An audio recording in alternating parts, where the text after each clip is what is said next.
What the hell is prop lifting? I asked my wife as she bent down to pick up something green from the floor. We were in the succulent section at the local plant nursery. People were all around pushing carts full of soil and gardening equipment. The air was hot and humid, perfect for plants, but I was sweating like I was in a sauna. "Shh, not so loud," she whispered. Opening up her hand, she showed me a little green leaf. "I saw it on a YouTube video. It was called Never Buy Succulents Again. You just pick up the little pieces that fall off the plants and bring them home, and you can grow your own for free. They just throw them in the garbage here anyways." I observed as she was covertly picking up little fallen pieces of the plants as we pretended to browse. It felt slightly nefarious. She ended up buying a small Hoya as cover, and we went home shortly after that, her pockets full of pilfered plant life. Back at our apartment, she put the little succulent petals into individual pots full of soil, and we waited to see what would grow. She said she knew one was a burrow's tail and had researched what a few of the other species of plants were, but there was one that she couldn't figure out. It didn't look like any of the other plants we'd ever seen before. Weeks went by and the plants grew into cute miniature versions of what they would eventually become, but one plant, the one we weren't too sure about, grew faster than the others. By the third week, Christine said she would need to repot it, since it had gotten so large and so fast, it was quickly becoming root-bound. The next day, I came home from work and found she had put it into an enormous pot, far bigger than what seemed necessary. It seemed like something you would plant a small palm tree inside of, not a succulent, but then it wasn't really looking like one of those either. "I just had a feeling when I grabbed it out of that pot," she told me. "It was like the plant was telling me that it needed a bigger pot. Much bigger." To be honest, that sounded a little strange, but then Christine was a little strange, and her love of plants lately had become an obsession. Her watching TikTok and YouTube videos constantly, and buying plants until we had no room left for them. Still, I felt an odd sensation of something being very wrong, very off. And the sensation grew into alarm as I looked at the plant in the corner, almost visibly growing taller in the large pot. A couple more weeks passed before things started getting really weird. I got home from work one day and found water droplets on the table by the front door as I set my keys into the bowl. Christine was at work and had been gone for several hours. I had been gone all day. So where did the water come from? I looked up at the ceiling and saw no leaks. We had no pets or anything else that could have left the wet spots. I saw there were more leading up to the bathtub, still wet as if someone had just been inside of it.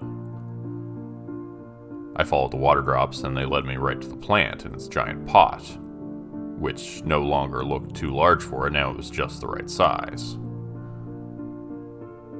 The plant seemed to stare at me, swaying slightly despite the lack of any breeze. It had grown tall and vine-like, with purple thorns upon its stalks and strange vermilion veins running through the leaves like bloodlines.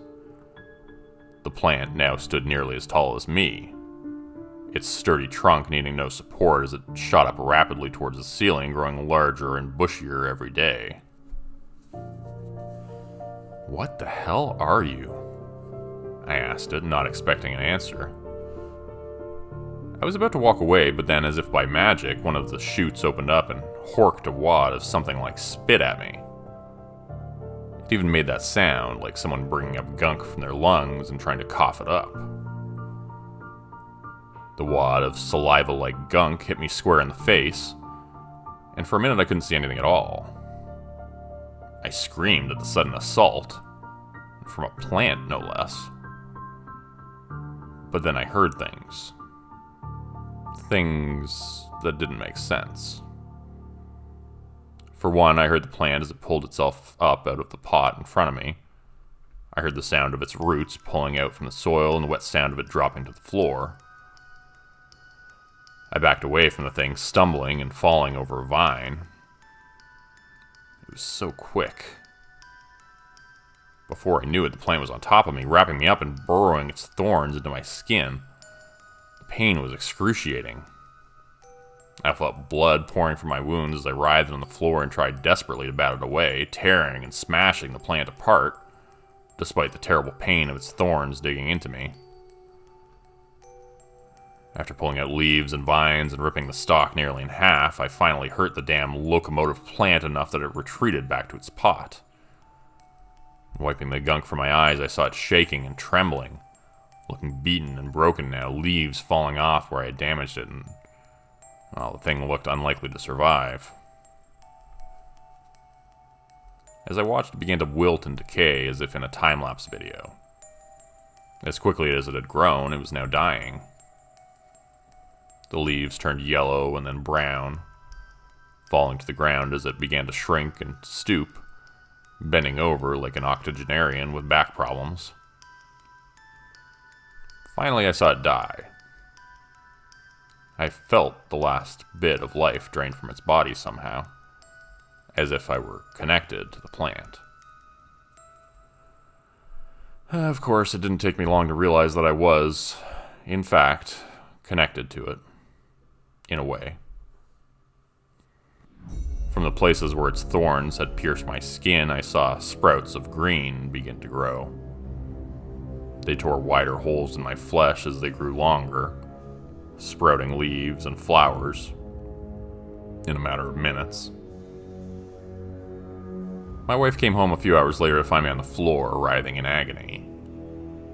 I was now covered in green leaves and branches with vermilion veins running through them. "My baby!" she cried, running over to me.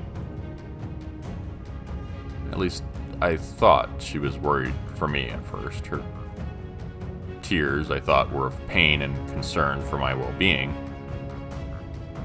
But then I realized they were tears of happiness instead. "I knew we were going to have to repot you sooner or later, or you'd get root-bound again." She stroked the leaves on my face gently. "You're such a beautiful plant. My beautiful plant baby." She left me in the back room with my phone to play with as my roots began to burrow into the soil she had put me down into. The entire room was full of it, tilled and ready for me. For some reason, it didn't bother me anymore, like it did at first. I'm starting to accept it. I'm going green.